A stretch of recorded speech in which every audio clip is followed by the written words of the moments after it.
Aquí sería el sentimiento que siente por Galicia. Aquí estarían los adjetivos, el nacimiento, la niñez y los acontecimientos. Mapaire, que sería la niñez, nació en la Segunda Guerra Mundial y era bastante pobre. Marido de Welcome Hands, que es queratina y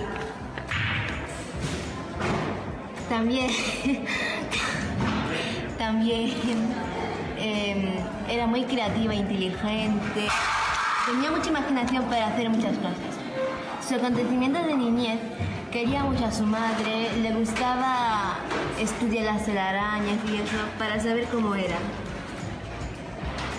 Nació en París, en Francia, y se dedicó a hacer esculturas y tapices, lo que más le gustaba y lo que se dedicaba a su familia. Maruja Mayor nació en 1902. Aquí están los protagonistas de sus cartas. Por ejemplo, geometría en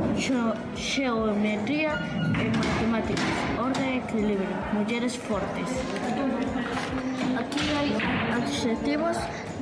adjetivos, nacimiento, niñez y acontecimientos.